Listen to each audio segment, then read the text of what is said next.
Hi, everybody. This is John Marola on Keeping It Real, Section 5 Football. This is our third episode. And this one right here is, I'm going to have to start as a do-over. I had a little technical difficulties last time. So we could have just went with the audio, but I wanted to try to get this out as best we can every week. So luckily enough, Chris and I don't have school this week. So it was easy enough for us to do this. George, the missing chair, he does a lot of camps like we were talking about, and he has girls flag football camp going on this week. So he wouldn't be able to be here today. But anyways, we have Chris and I also have to say that I have another... I'm always trying to look to do better with this. So I looked on YouTube, and now we have call-ins. And this is for people that have my number, because I'm going to go get another number sometime this week, and then I'll have call-ins for everybody. But for right now, it's just people that I know that can call me. So our first guest on a call-in is my partner, who's down in Florida right now, Paul Brigandy. Well, I wanted to say hello to everybody listening to Keeping It Real, Section 5 Football. I wanted to call from, unfortunately, it's not sunny Florida right now. It's been rainy Florida and about 60 degrees. But I heard that my old Pop Warner football and Little League baseball buddy was going to be on the telecast today, and wanted to say hello to him. And I would have some questions for him, as I know that we got a great football coach in Chris Battaglia there today. And I think the listeners are really going to enjoy his insight on things. Paul, that was a long time ago, buddy. We're a couple old farts now, pal. Yes, we are. And, for the listeners, Chris's father was my Pop Warner football coach. And, he really is, and I tell Coach Chris this many times, he is the best coach in the Battaglia family.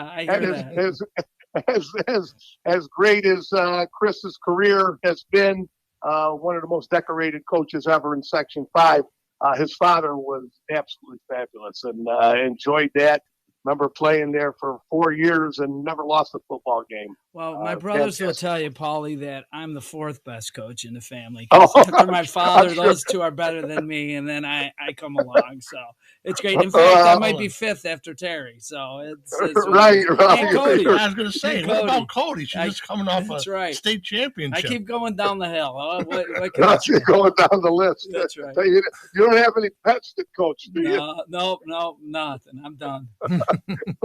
What I wanted to ask you, and I know you coached for a long time, I want to know, tell me how you changed since when you first started coaching to now, just your approach on coaching, what you've learned, and give our listeners some input, someone who had a long career, and how the game and yourself have changed. Well, to tell you what I learned, oh my gosh, there's so much. I'm still learning, right? At 63 years old, I'm still learning. But, I think when I first started out in 83, I knew everything, right? 23 years old, I knew everything that was going on. I became the head coach at Aquinas at 25, and I believe I was the worst high school coach that was ever put on the planet. I had no idea what I was doing. I didn't know kids. I didn't know anything. And I, to this day, I feel bad for the kids that played for me then. But the real change you have to make today is you have to understand that kids come from a whole different place than the kids that we used to coach. And not that makes them any worse or any better, but, there's so many other things to do. I mean, when I just think of my own son, my own son played lacrosse. We didn't even have lacrosse when we were kids. We started out playing football in the fall, which my father coached us. And then, I did basketball and you did wrestling. Your family was a wrestling family. And then we went to Little League Baseball, where probably my greatest coach was your dad. Your dad was phenomenal. I loved your dad. That's how we all started out, right? Right. Well, your dad gave me confidence. I was an ADHD kid. I didn't have a lot of confidence. And one day he said, "You're going to be a catcher." And I'm like, "I've never caught in my life." He goes, "You're going to be a catcher." He goes, "And I want you to, talk and do whatever." And he taught me so much about leadership. And, today it's really hard because kids got a lot of things going on, and you have to make sure that you meet them in the middle. When we first started out, Paulie, we didn't meet anybody in the middle. It was our way or it was the highway. Yep. Right. Now it's like, hey, you can't, coach. I got to go here. I'm going to be late for lifting, or I'm going to be late because I got to work. And can I leave early? And now you find yourself, just because you want to keep them involved, you're like, okay, but try not to do it again or whatever. But that's really changed. And then about philosophy. I mean, when we first started, everybody ran the ball. Now you got to be a wide open guy. Defensively, we got to be wide open because everybody's in spread, and that's a real new thing for me. Like back probably 8-9 years ago when I had to go, okay, we can't just stay in a 50. We got to spread out because how do you cover everybody? So those are some of the changes I had to make, and I'm sure you did, and Johnny did. We all had to as we get older.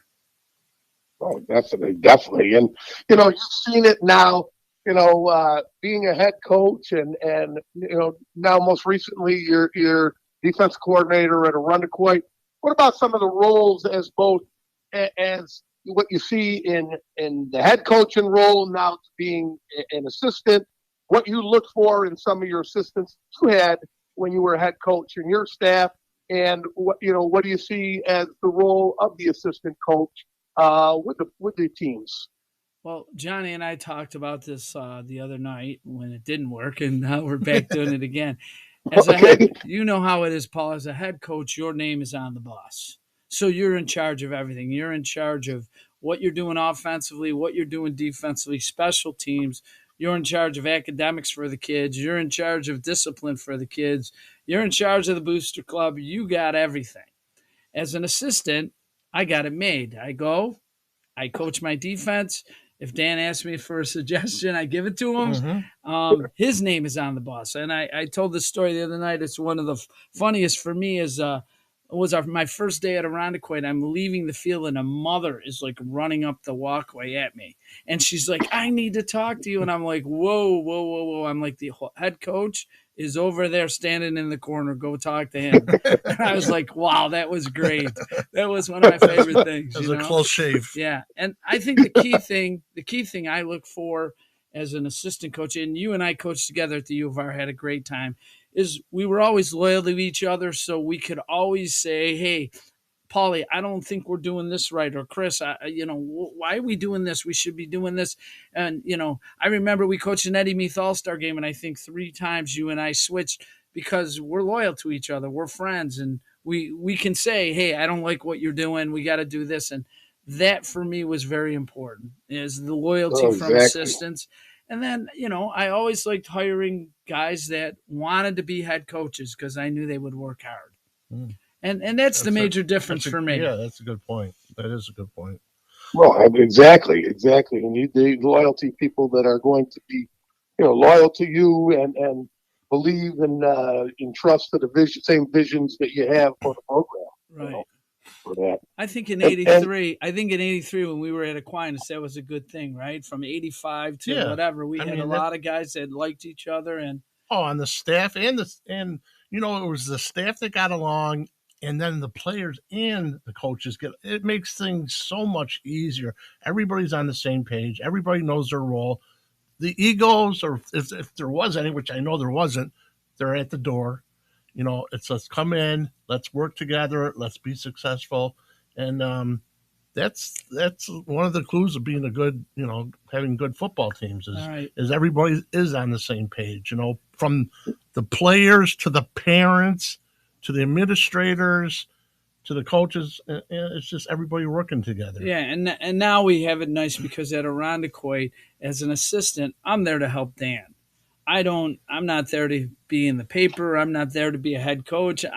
I'm happy when I get in my car and the game's over and I drive home and I don't have to talk to anybody, right? Yeah. But I think that's really important, that you can be friends and that you can criticize each other or have talks with each other. And even if it doesn't go perfectly, you sort of come to agreement. And when we were at U of R, that you and I would sit in that office, oh my gosh, every Sunday and be like, what are we doing here? What kids should play? And we always came to an agreement. Mhm. And that you have to be on the same page. And I would always tell my assistants, if you have a problem, tell me. Don't go out in public and tell somebody else, because then we're divided, and that looks really bad, and it makes it hard for everybody. Yeah. And Oh, go ahead, Paul. I was going to say exactly. And the other one that I did want to bring up, because I know all of us have experienced this, is working in one place and coaching in another. And the difference when you actually work in the same building, and I know you had that at Penfield when you were working in the Penfield schools and coaching the building, and some of the places you're leaving school, driving to a place, and sometimes you get bombarded by all the bad news that went on during the day at that place, and that's always a challenge. Working in one place, coaching in another, and maybe some of your experiences you had that, or to tell some of the listeners, what to expect when you're not in the building the whole day. At Penfield, for me, being in the building was great. I loved it because even though I was in the middle school, I was right in the building. I knew all the kids. I had coaches at the high school, and if there was a problem, I could deal with it at 10 o'clock in the morning. Being at Penfield when I coached at Aquinas, and first of all, Penfield was great to me when I went to Aquinas. They treated me great. It was hard because I'm driving over saying, okay, what am I running into? So I get out of my car, and next thing you know, one of the guys is saying, hey, did you hear this happened or that happened? And I'm like, okay, let me talk to him, get him in here. It makes it very difficult. But again, the nice thing for me is at both places, people were good to me. I mean, I had a great administration at Penfield, and I had a great administration at Aquinas. And, Mike Daly would always listen to what I had to say and what we all had to say. But it's definitely easier being in the building. It's so much easier.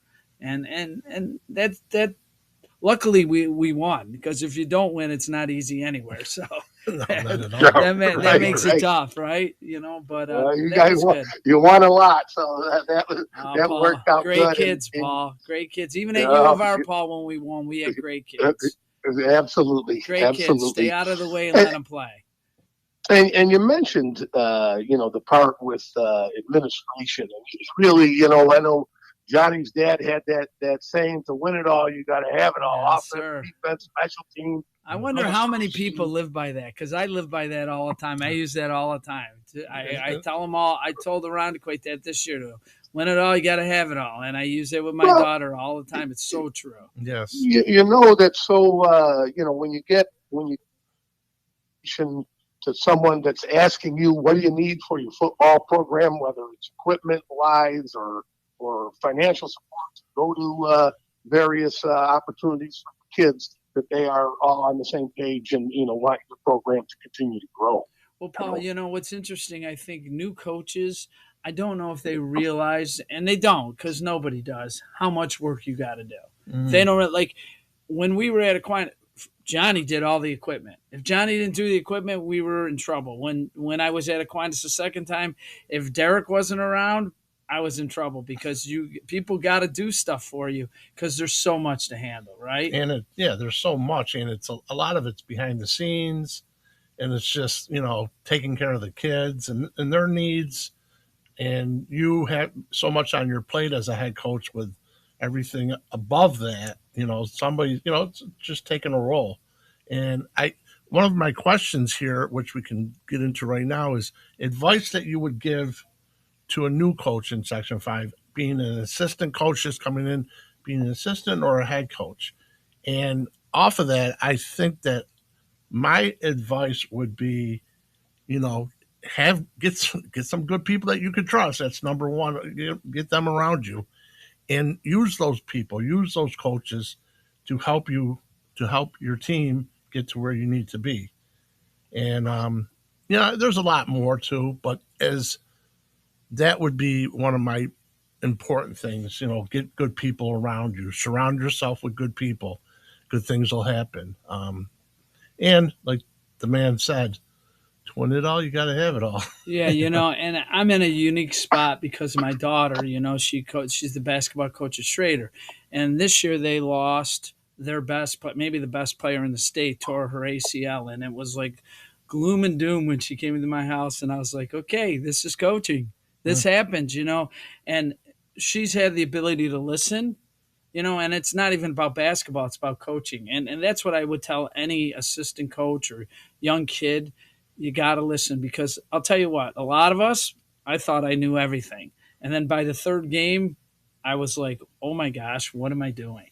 I don't even know what I'm doing. I'm trying to keep my head above water, and then you learn and learn and learn, and you develop your own groove, and you develop what you believe in. And then your job is to pass that down to others.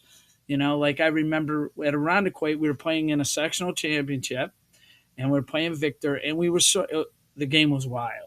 And we're sort of getting out of it. We're trying to throw bombs. And we can't complete it, and our offense is doing everything. And Paul, and Johnny, all I did was walk down the sidelines and said to our offensive coordinator, get back to what you do well. Mm-hmm. Just get back. And I did. It wasn't knowledgeable. It was just, hey, get back to, let's run the ball. And we ended up winning. It wasn't because of what I said, but it was because we gave our really great tailback the ball and he busted 2 runs, Yeah. I mean, but sometimes as a young guy, you're like, oh, I got to score with them. And as an older guy, I think you bring a calming effect to the team. And that's what I try to do. If I'm not out of my mind because of a call or something, that's what I try to do. Right, Paulie? Right. Johnny, you go off a little bit. Right. I'm not snapping. I try to be a calming effect, and, it works out pretty good. Now, I remember, I got to go back here. We were at Aquinas.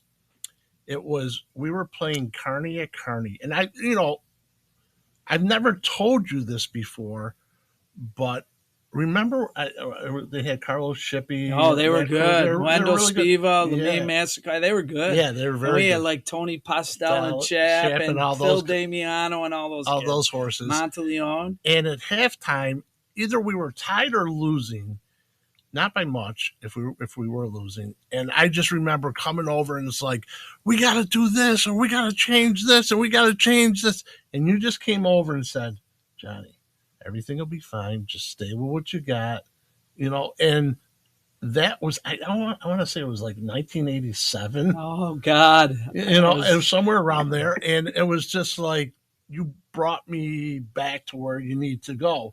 And those are things, like I said, now, if there's coaches out listening or watching this, those are things that you can do to your staff when the bullets are flying. Yeah. I'll never, ever forget that. I've never said it to you before. No, that's great. And Thank so you. right now, like, you just gave me that calming feel. Well, Paul was always a calming feel. Mm-hmm. Right, Paul? When we were at U of R, Paul was always a calming thing for me, because Paul is always relaxed, because if he gets fired up, no one's going to calm Paul down. We don't want that. We don't want that to happen. You remember Frank Early? I remember telling Frank Early one day, Frank, you're going to make him mad. And if you make him mad, nobody's going to be able to calm him down. And Frank's like, okay. I go, he's the nicest guy in the world, but Frank, if he gets mad, we don't have a shot at calming him down. Yeah. But Paulie was great. Paulie would always say, hey, stay the course, stay the course. And, we that's what I really think, because I think when you get in a game, you want to change things. And I've learned that so many times, even at Penfield, I was losing games and I'm like, okay, we need to jump into this. Well, we haven't practiced that, but we're going to jump into that. Well, what are we doing? You can't just jump into it. Yeah. The kids are looking at you like, I don't know what you're talking about, Like, if you're pressing, they're going to see that and they're going to start pressing. Yeah. And you just got to stay the course. And Dan does a real good job of that. Mm-hmm. Offensively at Irondequoit, he does a great job. This is what we do. Yep. And he has, and that's the other thing. Find something, like at Aquinas, I had to learn early on in the 80s. It's when I was young. I'm like, I need a system offense. So I went to the wing T. Mm-hmm. And I remember after one of our games, Rich Kaplan came up to me, and I loved Rich, and he was like, wow, that's a great offense. I think I knew 4 plays from it, but that's what we did. Yep. We get the ball to Chap, get it to McGowan, or one of those. Tony once in a blue moon. Tony was great. Tony Pastel was a great player. Yes. And those kids are really great. They got hurt by my inability to do it. I always say to myself, and Paula, you can attest to this probably, I say, if I could have gone back, if I could bring those guys now and coach them now, God, yes. how much more I know, right? Yeah. Absolutely. Right? Absolutely. They got gypped. They ended up with a young guy fresh out of college, but that's the way. But you know what? I mean, the positive too about being a young guy fresh out of college is you bring a lot of energy to the to the programs, and I think in a lot of places they need energy, not the same old something that gets kids excited, gets kids motivated, that they want to play football. Well, I think a lot about those guys that were young when there were a lot of young. There was you, there was Jimmy Lemline, there was George, and then back then there were a lot of older guys that have been doing it for a long time that were legends. Like one of my greatest things, and Johnny will love the story, is last summer I got to go golf with Don Quinn. Oh, really? Yeah, because John Leone, my buddy Johnny Leone, and Richie Romeo, he golfs with Don Quinn. Now, Paulie, we're golfing with Don Quinn. I don't think I said a word the first 4 holes, right? I was so intimidated. So I'm about to putt on the 4th hole. So Don Quinn goes to me, and he has that voice. He goes, "So Battaglia," he goes, "Who's a better football coach, you or me?" Well, I hit my putt about 90 feet away from the hole. And, I'm like, "Well, coach, I don't know." He goes, "Well, I won this many games. How many did you win?" I go, "I don't remember." He goes, "Well, I never lost." I'm like, "What?" He goes, "I never lost." He goes, "Rucker and Sammy lost 70 games. I never lost." So then we go to the next hole, and he's getting ready to drive. And I go, "Well, coach, can I ask you a question?" He goes, "Yeah." I go, "How many state titles did you win?" And then he goes, "They didn't have state titles when I was coaching." I mean, he's 90 years old. I know. And he's hammering a golf ball. And it was probably for me because, those guys were our heroes. Him, Don, Warner Kleeman. Yeah. Those guys were our heroes, man. And, they were great. Those guys were great. Don Hagereen, one of the nicest guys in the world. Those guys were great coaches, and they paved the way for us. And, when you talk to a lot of their former players, how much love they have for, their coach, and they do, anything, and really just all the lessons that their coach taught them, through their years of, playing, and still the coach is so big involved in their lives. And Paul, that's a great point. All of us, we get so caught up in the wins and losses. We really do. Because if you lose, oh man, even now, I mean, there's games at Aquinas where I sit there and I'm like, how did we lose that game? I mean, we won so many, but we lost some. And those losses, I can't even tell you who we beat, but I can tell you who beat us. I remember that, and you try to teach the kids, you got to overcome that. There's going to be things in life that are way worse than a lost football game. That's true. You bring up a great point, Coach, that I'll never forget. One of my first years coaching was at Greece Olympia. And I was an assistant, and George Giordano was head coach, Johnny Marola. We were all coaching together. And we got to the sectionals at Olympia, and we lose a game to Gates Chi-Li. And at the end of the game, there was kids that were crying, and we had another assistant on the staff, Skip Sutherland, who, looked at the kids and he just said, if crying, losing a football game is the worst thing that ever happens to you in your life, you're a very lucky person. Oh, yes, you are.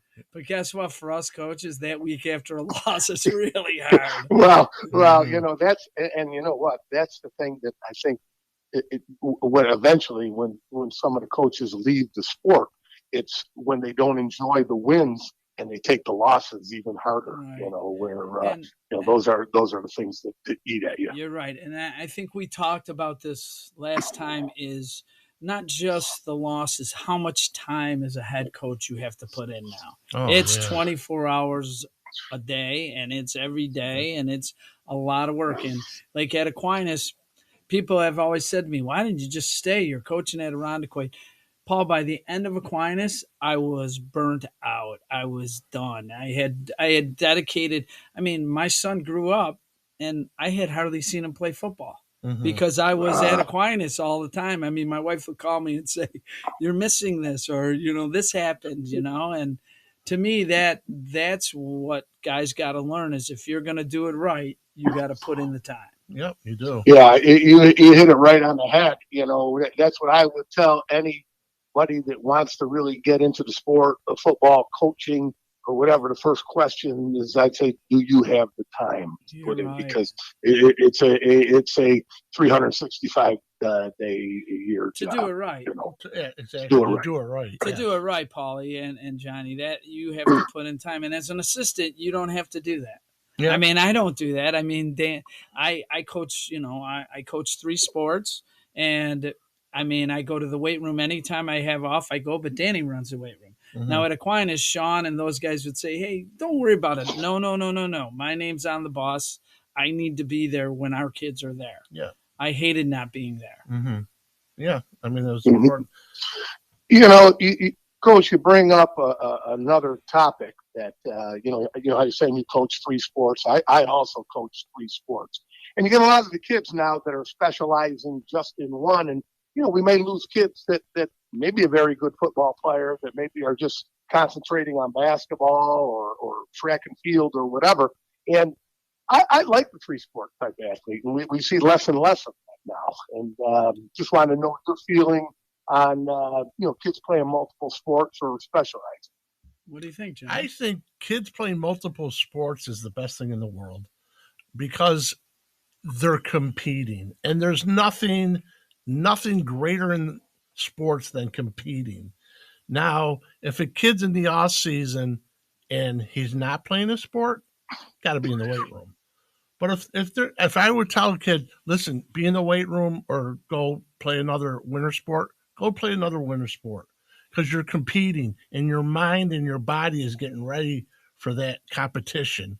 Say it's indoor track in the wintertime or lacrosse in the spring. Your mind and body's getting ready to play that. And you don't get that when you're just doing workouts really, per se. So I love looking and seeing 3 sport athletes these days. I think it's definitely becoming less and less.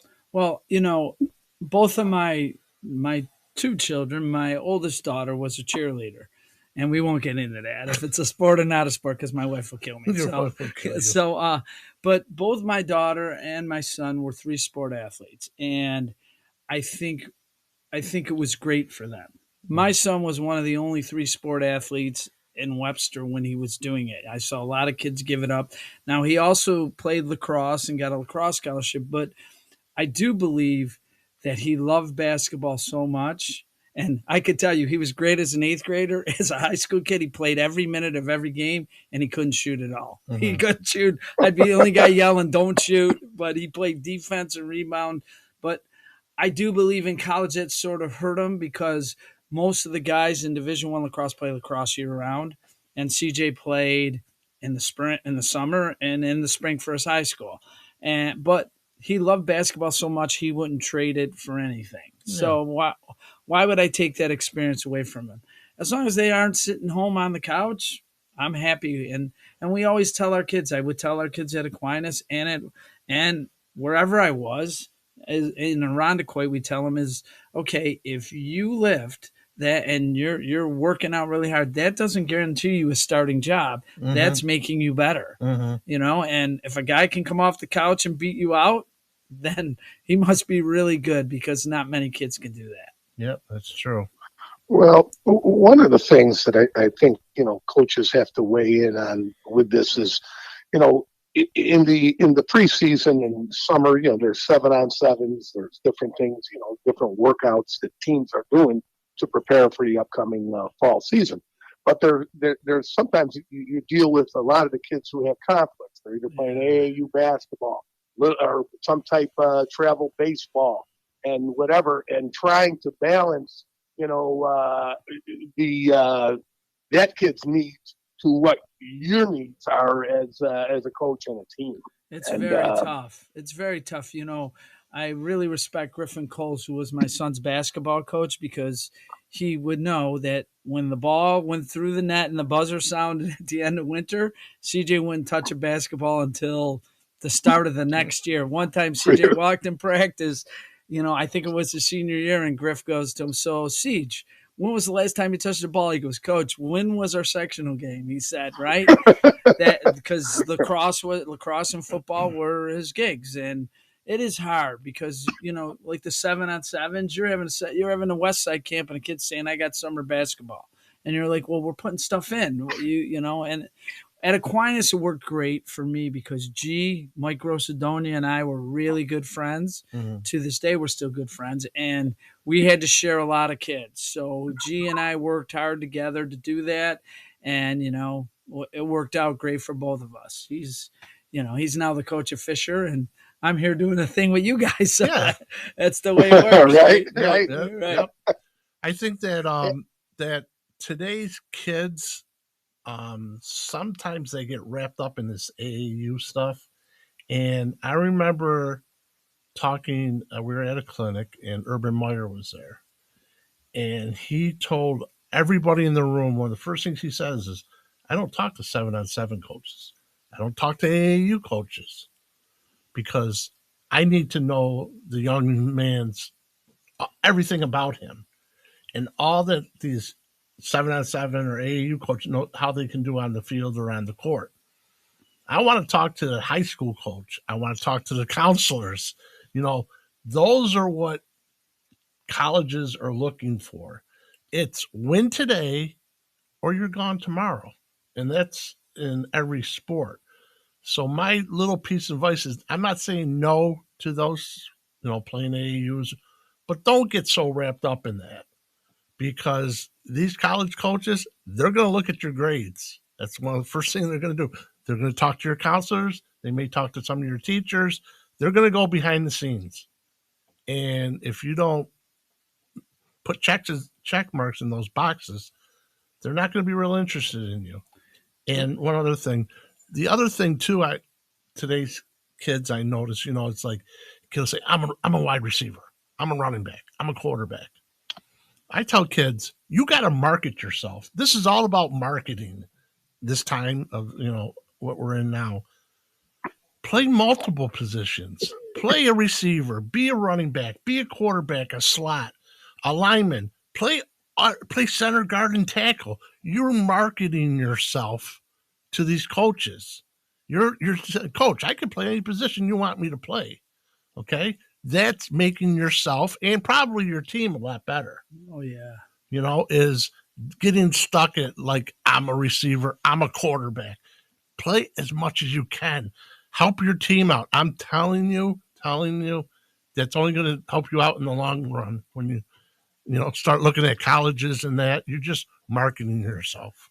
I may be on the outside with this, and I don't know how you feel, Paulie, but I think like community through community, CTC, I think those guys have done a wonderful job because those guys have given kids a chance to market themselves in different places, and those kids go all over, and they really take an interest in the kids, and you're seeing it, right, Paulie? Our city football teams are awesome. The exposure. Yeah. The kids are getting great. Exposure. The kids from Monroe, right? The kids from Monroe, the kids from East, the kids from UPrep. I mean, that once CTC got going, and that I'm sure all of us are like, okay, 7-on-7, but those guys have done a really good job with those kids, and they care about the kids, and I think they've done a great job opening the door for a lot of them. And now it's becoming very tough because the city's really good. Yep. The city's really good. And everybody's like, how are we going to beat?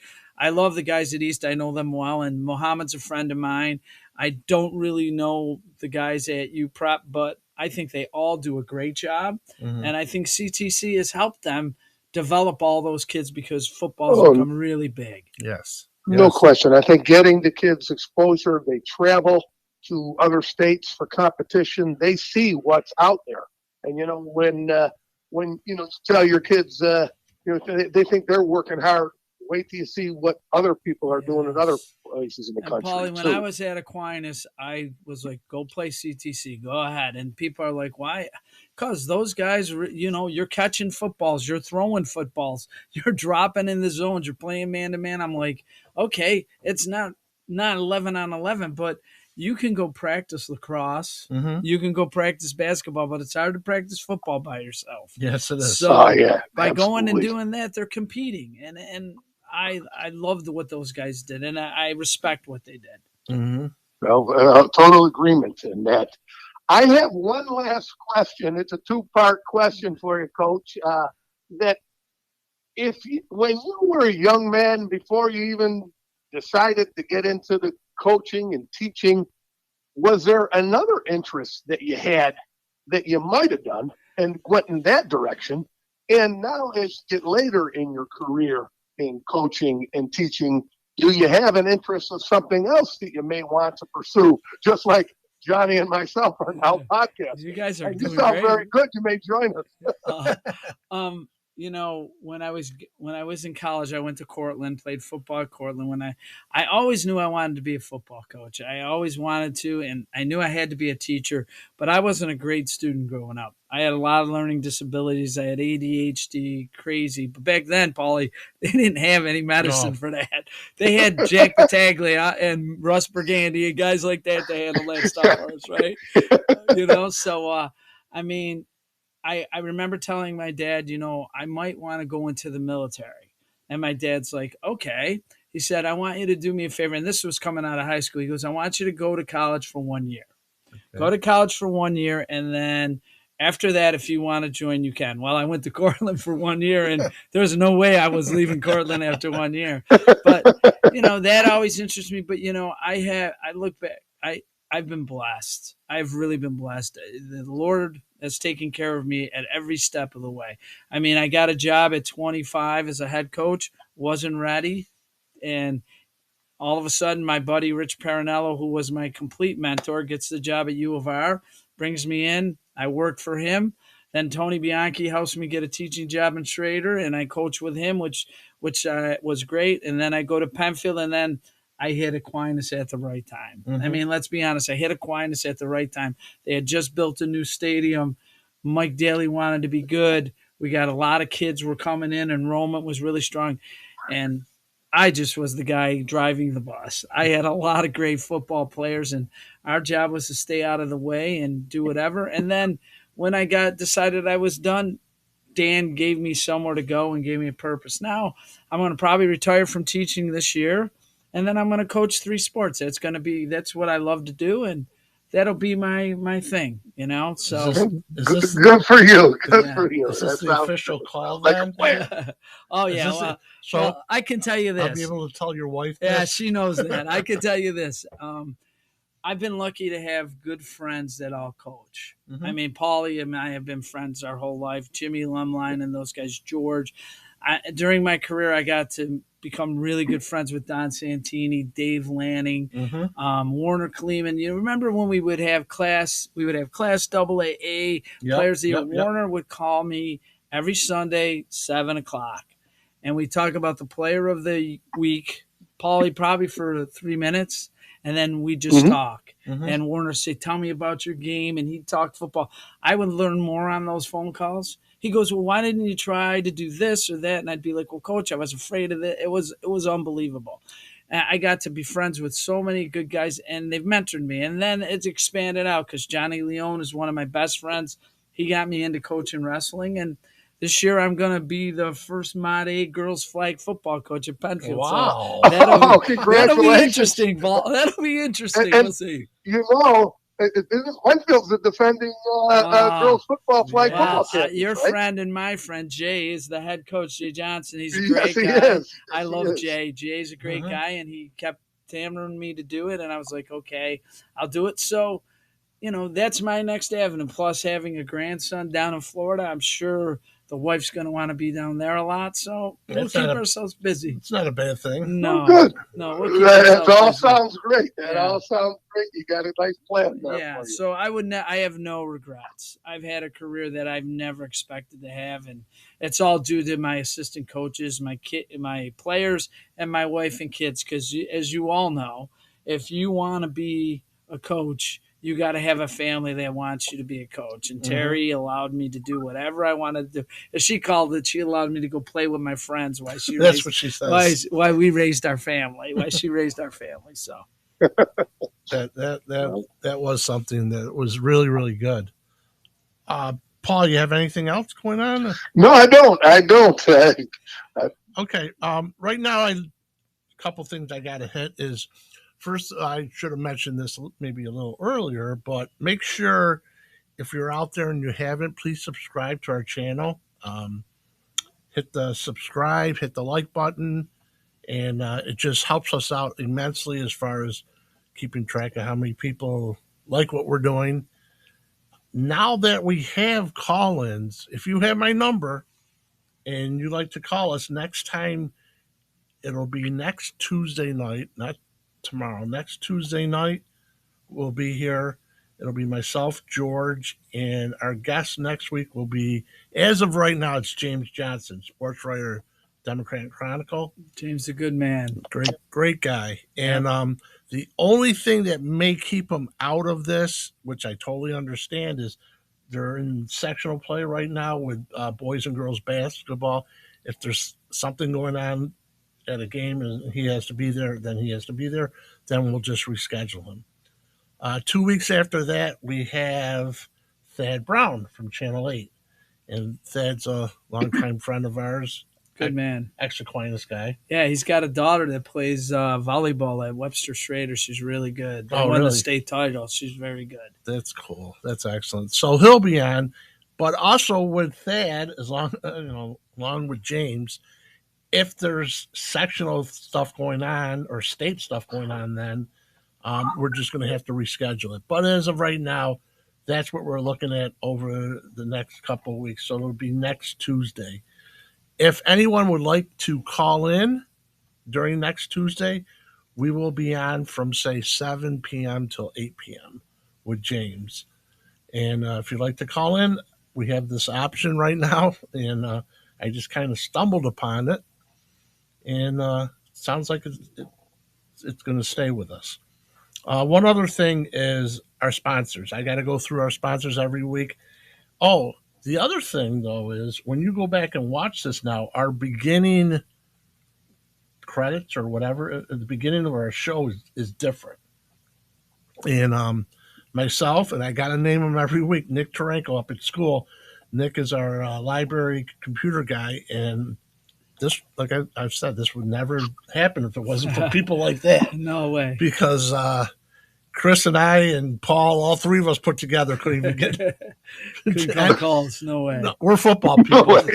You're right on. We're football people. When it comes to computers, even cell phones, oh, forget it. It's a wrap. So I have to always thank Nick for everything he does for us, and just staying along with that. Our sponsors. Our first sponsor is George Giordano, G Athletics. I'd like to mention him. He'll be on with us next Tuesday. And then when we go out the first week of August out to Westside Camp, myself and Paul will be out there up at Greece Olympia for 3 nights. That's good. I'll get to see you, Paulie. That's why I'm here. I see. That'll be fun. Yep. And our next one after that is during football season, on Wednesdays. It'll probably be out on Thursday then. We're going to be up at Premier Sports at Greece Ridge Mall with Joe Muno. And he is home now recovering from knee replacement surgery. So, Joe, I'm sure you're going to watch this sometime. Just get back healthy as soon as you can. I'm into my 9th month of my knee replacement. It's just one of the best things I've ever done because I was not feeling good last year at this time. So that's our second one, and we're going to be up there broadcasting during the season, talking about the previous games, the upcoming games of the week, and we're going to be giving out a Player of the Week award. So I'll be talking to coaches. We'll be calling in and nominating their athletes on Sunday nights for that award. So that's something that's great. Along with that, our other sponsor along with that is Sticky Lips, Howie. up at Sticky Lips has been giving us gift certificates. That's great. Yep. So each week, the individual player that gets the award, we're going to give them a gift certificate to Sticky Lips. So that's something really nice. Just got a couple more, then we're going to be done. Is we have a couple new sponsors, and the one I'm going to start with is Making a Splash Pools, and we all know who that is. That's right. That's it's my brother Dan Marola. My brother-in-law. Yep, he does pools in the summertime, pool liners. He said to me, if anybody calls him and mentions our show, he'll give them $100 off on a Wow, liner. you got $100 out of him. That's great. I know, That's is this great. something? And it'll be on the credits, but just give him a call. His number is 546-1898. 546-1898. So if you're looking at putting in a new liner this year, Dan's the man. I guess that's what we used to call him. Dan is the man. Our other new one is Rochester Jewelry and Tech, and that is my niece's husband, Brooklyn. Her husband, Toga, runs a pawn shop. It's over on Mount Reed in the plaza across the street from Wegmans in Greece. And he's just starting up over there. So anybody that's in the area, just pop in, mention the show to Toga or any of his employees that you watch our show, and they'll be able to hook you up with a lot of good stuff. Great. I have a couple people to thank, and then that would be it. Is the first one is the lady that's cooking upstairs. Actually, she didn't really cook that much. My sister brought over some food. But anyways, my mother, Josie, upstairs, got to always say thank you for her and everything she's putting up with me. The other person that's been helping me behind the scenes, and hopefully we can become partners pretty soon, is Arnie Rothschild. Arnie's great. Arnie's a good man. And the last person is my friend Tina Anderson. And I have to say this every week because this is our redo. We did this last week, and I don't even know if I should say what I did, but no, let's just move on. That's probably a good thing. She listens to all my BS. I mean, when I'm calling her and going crazy, whatever, she brings me back down, and she's just a great person to have on my side. So I got to say thank you for everything to Tina, what she does for me. And like I said, just keep on subscribing, mention it to people. I was up at Bathtub Billy's this weekend. I met Sammy Casarino up there. Oh, Sammy. Yeah, we got a little bite to eat, and I ran into one of my ex-football players at Olympia. And he said, "Coach, how you doing?" He goes, "Congratulations on your show. We all watch it." I go, hold on for a minute. Ran out to my car, got business cards, brought in business cards. And, it's just nice hearing that people are starting to watch it. If you have any comments or anything, just email us. My email and Paul's email are on there. Just email us and let us know things that you like, things that you want to maybe help improve. We're always looking for stuff like that. And we just want to make football around here a better place, high school football, because, it's our life. I mean, oh, yeah, it's never out of our blood. We just came in as football people, and I guess we're going to leave as football people. Yes, we are. So, Paul, anything else?